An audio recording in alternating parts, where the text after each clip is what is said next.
ഏറ്റവും ഗൗരവമുള്ള കാര്യം ഇപ്പോൾ നമ്മൾ പുറത്തുവിട്ട തെളിവുകൾ, അതായത് ഈ ഓഡിയോ പുറത്തെത്തുമ്പോൾ വരുന്ന കാര്യങ്ങൾ, തിരുമല അനിലിനെ ബോധപൂർവം BJP നേതാക്കൾ കുടുക്കുകയായിരുന്നു. കാരണം പിരിച്ചെടുത്ത് BJPയുടെയും സംഘബോധത്തിൻ്റെയും പുറത്ത് ഇവർ പിരിച്ചെടുത്ത പണം, ഇവർ അടിച്ചെടുത്ത പണം, വായ്പ എടുത്ത് മുങ്ങിയ പണം തിരിച്ചടയ്ക്കാത്തതാണ് അനിലിനെ ഈ പ്രതിസന്ധിയിലാക്കിയത്. ഒന്ന്.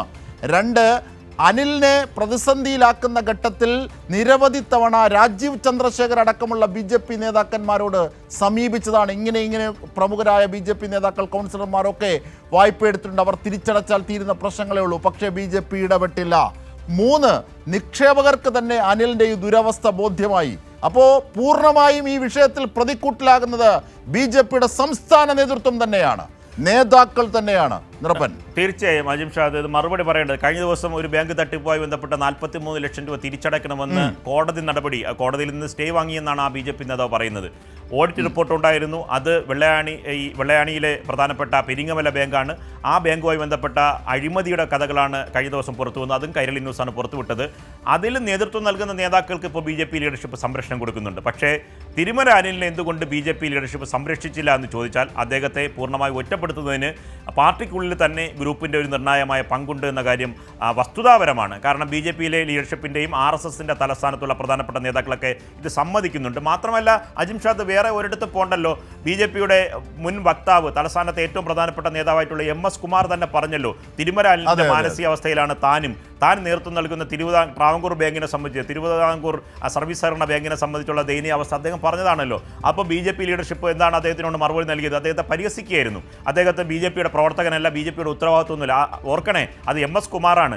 MS കുമാർ എന്ന് പറഞ്ഞാൽ BJPയുടെ ഈ പ്രതാപകാലത്തിന് മുമ്പ്, BJP കേന്ദ്രത്തിൽ അധികാരത്തിലൊക്കെ വരുന്നതിന് മുമ്പ് 3 MPമാരുണ്ടായിരുന്നപ്പോൾ തലസ്ഥാനത്ത് രാമൻപിള്ള സാറിൻ്റെ കാലത്തും മുകുന്ദൻ്റെ കാലത്തും ഒക്കെ PP മുകുന്ദൻ്റെ കാലത്തും ഒപ്പം തന്നെ CK പത്മനാഭൻ്റെ കാലത്തും ഒക്കെ BJPയെ തിരുവനന്തപുരത്ത്, രാജഗോപാലിനൊപ്പമൊക്കെ തന്നെ തിരുവനന്തപുരത്ത് BJP നയിച്ച ഒരാളാണ്. അന്ന് BJPയുടെ മുഖമായി ചാനൽ ചർച്ചകളിൽ സ്ഥിരമായി വന്നിരുന്ന ഒരാളെന്ന് ചോദിച്ചാൽ MS കുമാറാണ്. ഇപ്പോഴാണ് പുതിയ നേതാക്കളൊക്കെ വന്നു തുടങ്ങി. ഇപ്പോൾ സോഷ്യൽ മീഡിയയിലൊക്കെ വൈറലാകുന്ന വലിയ തരത്തിൽ വെല്ലുവിളിക്കുന്ന പുതിയ വക്താക്കളൊക്കെ വന്നല്ലോ. ആ വക്താക്കളൊക്കെ വരുന്നതിന് മുമ്പ് BJPയുടെ തലസ്ഥാനത്തെ മുഖമെന്ന് ചോദിച്ചാൽ അത് MS കുമാറായിരുന്നു. ആ MS കുമാറിനെ പോലെ നേതാവ് BJPയുടെ പ്രവർത്തകനല്ല എന്നതാണ് BJPയുടെ സംസ്ഥാന ജനറൽ സെക്രട്ടറി ആയിട്ടുള്ള അഡ്വക്കേറ്റ് സുരേഷ് പറഞ്ഞത്. അപ്പോൾ MS കുമാർ മറുപടി പറഞ്ഞത്, വലിയ നേതാവാണ്, തിരക്ക് പിടിച്ച നേതാവാണ്, അതുകൊണ്ട് തങ്ങളെപ്പോലത്തെ പാവപ്പെട്ട പ്രവർത്തകർ അദ്ദേഹം അറിയാതെ പോയിരിക്കും എന്ന തരത്തിലുള്ള മറുപടിയാണ് MS കുമാർ. ഇപ്പോഴും മിതത്വം പാലിക്കുകയാണ്, അദ്ദേഹം ഇപ്പോഴും പൊട്ടിത്തെറിച്ച് സംസാരിക്കുന്നത്. അദ്ദേഹത്തിൻ്റെ കാര്യം വലിയ പട്ടികയുണ്ട് അജിം ഷാദ്. അതുകൊണ്ട് BJPക്കുള്ളിൽ നടക്കുന്ന ആഭ്യന്തര കലഹത്തിൻ്റെയും ഇത്തരത്തിലുള്ള കച്ചവടത്തിൻ്റെയും മണ്ണ് മാഫിയയുടെയും, ഇപ്പോൾ ആനന്ദ് മരിച്ചല്ലോ, തൊട്ടു മുമ്പാണ് തിരുമല അനിൽ മരിച്ചത്. ആനന്ദ് എങ്ങനെയാണ് മരിച്ചത്? ആനന്ദ് BJP പ്രവർത്തകനല്ല എന്ന് ആണ് BJPയുടെ സംസ്ഥാന ജനറൽ സെക്രട്ടറി അല്പം പറഞ്ഞത്. കഴിഞ്ഞ ദിവസം മരണത്തിന് തൊട്ട് മണിക്കൂറുകൾ കഴിഞ്ഞപ്പോൾ പറഞ്ഞത്. അദ്ദേഹമാണ് അവിടുത്തെ വാർഡിൽ സ്ഥാനാർത്ഥി നിർണയ കമ്മിറ്റി RSSനെ പ്രതികരിച്ച് പങ്കെടുത്തത്. വാർഡ് കമ്മിറ്റി പങ്കെടുത്തിരുന്നു. RSSനെ പ്രതികരിച്ച് വാർഡ് കമ്മിറ്റിയിൽ പങ്കെടുത്ത ഒരു നേതാവ് BJPക്കാരനല്ല എന്ന് അഡ്വക്കേറ്റ് സുരേഷ് പറഞ്ഞാൽ ആരെങ്കിലും വിശ്വസിക്കുമോ? അപ്പോൾ ഇത്തരത്തിൽ വസ്തുതാവിരുദ്ധമായ കാര്യങ്ങളാണ്. ഇത് നമ്മൾ പറയുന്ന വാർത്ത നമ്മുടെ വാർത്തയല്ല. കാരണം BJP ലീഡർഷിപ്പിലും RSSലും ഉള്ള ആൾക്കാർ ഇത് പൂർണ്ണമായി ഖിന്നരാണ്, അവർ ദുഃഖിതരാണ്. ഈ BJP ലീഡർഷിപ്പ് ഇങ്ങനെ നേതാക്കളെ കൈവിടുന്നതിലും തിരുമലൻ്റെ ആത്മഹത്യയുമായി ബന്ധപ്പെട്ട് അവർ പൂർണ്ണമായി ദുഃഖിതരാണ്. അവർക്കുള്ളിൽ വലിയ ആഭ്യന്തര പ്രതിഷേധമുണ്ട്. അതുമായി ബന്ധപ്പെട്ട കൂടുതൽ വിശദാംശങ്ങൾ വരും ദിവസങ്ങളിലും പുറത്തു വരും. ഇപ്പോൾ ഒരു നിക്ഷേപകൻ്റെ ദയനീയ അവസ്ഥയാണ് കൈരളി ന്യൂസ് പുറത്തുവിട്ടത്. അജിം ഷാദ്, തീർച്ചയായും ആ ഓഡിയോ, ആ വാക്കുകൾ ഒരിക്കൽ കൂടി കേൾക്കാം. നിക്ഷേപകൻ്റെ മകൾ ഈ തിരുമല അനിൽ എന്ന തിരുമല അനിൽ എന്ന BJP നേതാവ്, BJP കൗൺസിലർ, അദ്ദേഹത്തിനോട് ഇതുവഴി ബോധ്യമാകുന്നത് ഈ നിക്ഷേപകരെ അടക്കം പറ്റിക്കുന്നതിലേക്കും കബളിപ്പിക്കുന്നതിലേക്കും നീങ്ങിയത് BJPയുടെ പ്രമുഖ നേതാക്കൾ എടുത്തു മുങ്ങിയ വായ്പകളാണ്. അത് തിരിച്ചടയ്ക്കാത്തതാണ്. അത് തിരിച്ചടയ്ക്കാത്തത് മൂലം തിരുമല അനിൽ വലിയ മാനസികവും ശാരീരികവുമായി വലിയ ദുരവസ്ഥയിലേക്ക് നീങ്ങുന്ന കാഴ്ചകളുണ്ട്. അത് ബോധ്യമായ നിക്ഷേപകർ പോലും ഈ തിരുമല അനിലിനോട് വളരെ ദയാപൂർവമാണ് ഇടപെടുന്നത്, സംസാരിക്കുന്നത്. പക്ഷേ എന്നിട്ടും രാജീവ് ചന്ദ്രശേഖർ അടക്കമുള്ള BJP നേതാക്കൾ ഈ സംഭവം അറിഞ്ഞിട്ടും ഇടപെടാത്തതിനെ തുടർന്നാണ് അദ്ദേഹത്തിന് ആത്മഹത്യ ചെയ്യേണ്ടി വന്നത്. കാരണം ഈ മരണപ്പെടുന്നതിന്, അദ്ദേഹം ആത്മഹത്യ ചെയ്യുന്നതിന് തൊട്ട് മുമ്പ് രാജീവ് ചന്ദ്രശേഖരനെ തിരുമല അനിൽ കണ്ടിരുന്നു. കാര്യങ്ങൾ വിശദമാക്കി അദ്ദേഹത്തോട് രാജീവ് ചന്ദ്രശേഖരനോട് പറഞ്ഞിരുന്നു. നോക്കൂ, ആ നിക്ഷേപകന്റെ മകളോട് തിരുമല അനിൽ സംസാരിക്കുന്ന ആ വാക്കുകൾ ഒരിക്കൽ കൂടി. മറിച്ചെന്ന് പറഞ്ഞാൽ വേറെ ഒന്നിനും അല്ല മക്കളെ, പലരും ആണ് ചേട്ടാ, ലോണായിട്ടും മനസ്സിലാവുന്നുണ്ട്. ഇതിപ്പോ അവിടെ നിന്ന് വിളിക്കുമ്പോഴത്തേക്ക് അവർക്കൊരു ചൂട് വരും. അല്ല ചേട്ടൻ ചെന്ന് പറഞ്ഞതുകൊണ്ട് അവരെല്ലാവരും നിസ്സാരം പോലെ നിൽക്കുകയല്ലേ. ചേട്ടൻ എന്തിനാ ഒറ്റയ്ക്ക് കിടന്ന് ടെൻഷൻ അനുഭവിക്കുന്നേ? അപ്പൊ അമ്മ ഒന്ന് സിയെ കണ്ട് സംസാരിക്കട്ടെ. ഇന്നലെ ആയിരുന്നു ഡേറ്റ്, കാശ് കിട്ടിയില്ല എന്ന് പറയുമ്പോ അവര് സിയെ വിളിപ്പിക്കുമല്ലോ. അപ്പൊ അവർക്കത് അതിന്റെ ഒരു ചൂട് വരും. അല്ലാതെ ചേട്ടൻ ഒറ്റയ്ക്ക് കിടന്ന് ഈ ടെൻഷൻ അനുഭവിക്കേണ്ടെന്നുള്ളതാണ് ഞാൻ പറയുന്നത്. ഈ അച്ഛൻ ഉപയോഗിക്കുന്ന ഡയപ്പർ എന്ത് മീഡിയം സൈസ് ആണോ ലാർജ് ആണോ ഏതാണ്? അയ്യോ അതൊന്നും വേണ്ട ചേട്ടാ. അതിനല്ല അതുകൊണ്ടല്ല ഞാൻ ചോദിക്കുന്നത്. വേറൊരു കമ്പനിയില് പറഞ്ഞിട്ടുണ്ട്, അപ്പൊ അവര് ചോദിച്ച സൈസ് ചോദിച്ചു. ഒന്നും വേണ്ട ചേട്ടാ. മക്കൾ അതിനെ എന്നെ കാണാതെ മക്കളത് അല്ല അങ്ങനെയല്ല ചേട്ടാ. ഡയപ്പർ എല്ലാം ഞാൻ ഓൾറെഡി മേടിച്ച് വച്ചിരിക്കുന്നു. അതല്ല മക്കൾ ഏതാണ് പറയേ, മീഡിയം ആണോ? ഇല്ല ചേട്ടാ, ഇല്ല അതൊന്നും വേണ്ട ചേട്ടാ. അങ്ങനെയുള്ള കാര്യങ്ങൾ വേറൊന്നും കൊണ്ടല്ല ചേട്ടാ, വേറൊന്നും കൊണ്ടല്ല. കാരണം ഡയപ്പർ സത്യമായിട്ട് എന്റെ 3 കുഞ്ഞുങ്ങൾ സത്യമായിട്ട് ഞങ്ങൾ കുറച്ച് ദിവസത്തേക്കുള്ളത് മേടിച്ച് വച്ചിരിക്കുന്നു. നിന്റെ ഇടപെടലും സംസാരമൊക്കെ ശരിക്കും മാനസികമായിട്ട് ഞാൻ ഒരുപാട് ഒരു വല്ലാത്ത സ്റ്റേജിലായിപ്പോയി ചേട്ടാ. കഴിച്ചിട്ടില്ല. എനിക്ക് ഈ പറയുന്ന പോലെ ചേട്ടൻ കുമാരമാവന്റെ അടുത്ത് ചോദിച്ചു നോക്ക്. ഞാൻ 5 വയസ്സിൽ പുലിനംപുറത്ത് വന്നതാ. ഇന്നേ വരെ ഇന്നേ വരെ ഈ അയൽപക്കത്ത് ഒരു മനുഷ്യരോട്ട് ഞാൻ പിണക്കമെന്ന് പറയുന്ന സംഭവം എന്റെ നിരന്തരവും ഇല്ല. ഞാന്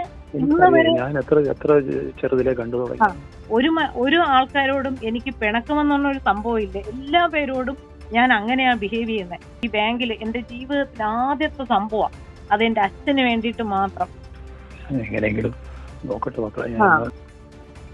ഞാൻ പറഞ്ഞില്ല, എനിക്ക് ഫുൾ ബാക്കിൽ നിന്നൊരു പ്രഷർ വന്നിട്ട് പോലും അതൊരു കേസ് ഫയൽ ചെയ്യണം, മീഡിയയിൽ കൊടുക്കണമെന്ന് പറഞ്ഞപ്പം പോലും സത്യം പറഞ്ഞാൽ ഞാൻ ചേട്ടന്റെ ഞാൻ ശ്രീമാരമോന്റെ അടുത്ത് ഞാൻ തുറന്നു പറഞ്ഞൊരു കാര്യം, ഞാൻ അനുശേന്റെ ഒരാളുടെ മുഖം നോക്കിയിട്ടാണ് മാമ ഞാൻ ചെയ്യാത്തത്.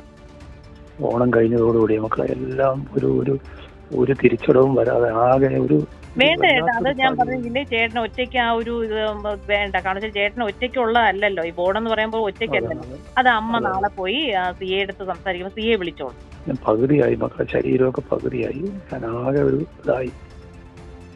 പിള്ളേരാണെങ്കിൽ എങ്ങോ എത്തിയില്ല, കൊച്ചു പിള്ളേർ. മക്കൾ എന്തായാലും അമ്മ രാവിലെ ഒന്ന് സിയെ വിളിപ്പിക്കണം. ഞാൻ അത് ക്ലിയർ ചെയ്തോളാം. ഞാൻ നീ ഇന്ന് എന്തെങ്കിലും വിളിപ്പിക്കാം, അല്ലെന്നുണ്ടെങ്കിൽ നാളെ എന്തെങ്കിലും ഞാൻ ചെയ്യും. തീർച്ചയായും നിർഭൻ ചക്രവർത്തി ഒരു നെരിപ്പോടുള്ളിൽ സൂക്ഷിച്ചുകൊണ്ട് തിരുമല അനിൽ എന്ന BJPയുടെ തിരുവനന്തപുരത്തെ മുഖം, തിരുവനന്തപുരത്തെ BJPയുടെ കൗൺസിലർ ഈ നെരിപ്പോടുമായി ഒരു ചോദ്യചിഹ്നം പോലെ ഇങ്ങനെ തൂങ്ങി മരിച്ചാടിയത് ഓർമ്മയുണ്ട്. ഈ സംഭവഗതികൾക്ക് തൊട്ട് മുമ്പ് അദ്ദേഹം ഇടപെട്ട വിഷയങ്ങളാണ്, അദ്ദേഹം സംസാരിച്ച വാക്കുകളാണ്, അദ്ദേഹത്തോട് പറഞ്ഞതാണ് ഒറ്റയ്ക്കല്ല, താങ്കൾ ഒറ്റയ്ക്ക് തീർക്കണ്ട എന്ന് നിക്ഷേപകൻ്റെ മകൾ പറയുകയാണ്.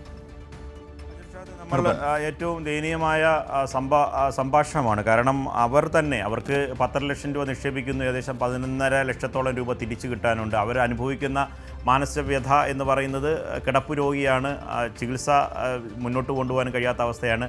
അവർ അന്ന് തന്നെ ആഭരണം അടക്കം പണയം വെച്ച് തിരിച്ച് കടം വീട്ടി ഈ ചികിത്സയ്ക്ക് വേണ്ട സഹായങ്ങളുമായി മുമ്പോട്ട് പോകുന്ന അവസ്ഥയാണ്. അപ്പോഴും തിരുമല അനിൽ ഇക്കാര്യത്തിൽ പ്രതിയല്ല എന്ന കാര്യം ആ കുടുംബത്തിലെ എല്ലാ അംഗങ്ങൾക്കും അറിയാം. അതാണ് കാരണം പല ഘട്ടങ്ങളിൽ ആശുപത്രിയിൽ അടക്കം ഇദ്ദേഹത്തിന് ചികിത്സയായി പോകുന്ന സന്ദർഭത്തിൽ അടിയന്തര ശസ്ത്രക്രിയ പറയുന്ന ഘട്ടത്തിലൊക്കെ തന്നെ അനിൽ പല തവണ ചെറിയ തുകയായിട്ടെങ്കിലും നൽകാമെന്ന് പറയുന്നുണ്ട്. മാത്രമല്ല പണം ഈ ആശുപത്രിയിൽ കെട്ടിവെക്കുന്നതിനുള്ള പണം ഇവർ കൈവായ്പയായി വാങ്ങുന്നു. അപ്പോൾ അവിടെ നിന്ന് ഡിസ്ചാർജ് ചെയ്യുന്ന ഘട്ടത്തിലെങ്കിലും പണം തിരിച്ച് കുറച്ച് പൈസ ബാങ്കിൽ നിന്ന് കൊടുക്കാമെന്നും അനിൽ ഏൽക്കുന്നു. പക്ഷേ അങ്ങനെ ഓരോ തവണയും അനിലിന് പണം നൽകാൻ കഴിയുന്നില്ല. അപ്പോഴെല്ലാം ഈ കുടുംബം അനിലിനെ ബന്ധപ്പെടുന്നുണ്ട്. മാത്രമല്ല തിരുവനന്തപുരത്ത് അനിലിൻ്റെ സുഹൃത്തുക്കളായിട്ടുള്ള BJPയുടെ കൗൺസിലർമാർ തന്നെ നേരിട്ട് വത്സരയോട് വന്ന് സംസാരിച്ച് ഒത്തുതീർപ്പ് നടത്തിയിരുന്നു. ഇനിയൊരു ആ തുകയ്ക്ക് വേണ്ടിയിട്ടുള്ളൊരു സമയം നമുക്ക് സാവകാശം വേണം. അങ്ങനെ പല തവണകളായി നടത്തിയ ഡിസ്കഷൻസ്, സംഭാഷണങ്ങളിൽ ഒന്നും പരിഹാരം കാണാത്തതിൻ്റെ ഒരു ദുരഭിമാനം, കാരണം അതിൻ്റെ ആത്മാഭിമാന കുറവ്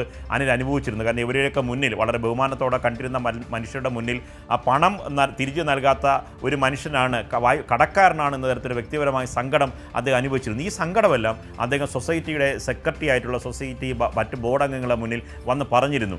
താൻ വഴി വന്ന പല നിക്ഷേപങ്ങളും ഉണ്ട്, അവരെല്ലാം വളരെ ദയനീയ അവസ്ഥയാണ്. വലിയ പണവും സാമ്പത്തികമുള്ള പലിശ മാത്രം കൊടുക്കേണ്ട മനുഷ്യരുടെ കാര്യമല്ല, ചികിത്സ മുന്നോട്ട് പോകാൻ കഴിയാത്ത ഏറ്റവും ദയനീയമായിട്ടുള്ള മനുഷ്യർക്കെങ്കിലും പണം തിരിച്ചു നൽകണം എന്നതായിരുന്നു അനിൽ മുന്നോട്ട് വച്ച കാര്യങ്ങൾ. ആ ഡിമാൻഡ് അംഗീകരിച്ചില്ല എന്ന് മാത്രമല്ല, അനിലിനെ പൂർണ്ണമായി ഒറ്റപ്പെടുത്തി. അതിൽ പ്രതിസ്ഥാനത്ത് വരുന്ന ഒരു പേര് എന്ന് പറയുന്നത് സൊസൈറ്റിയുടെ സെക്രട്ടറി ആയിട്ടുള്ള നീലിമ കുറുപ്പാണ്.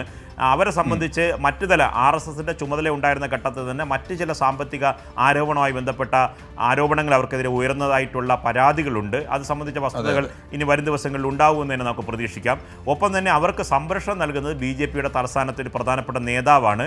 ഒരു വനിതാ നേതാവിനുമായി അവർക്ക് അത്രയേറെ അടുപ്പമുണ്ട്. ആ ബന്ധങ്ങളെല്ലാം അവർ ഉപയോഗിക്കുന്നുണ്ട് എന്നുള്ള ആരോപണം BJPക്ക് അകത്ത് തന്നെ ഉള്ള ആരോപണങ്ങളാണ്.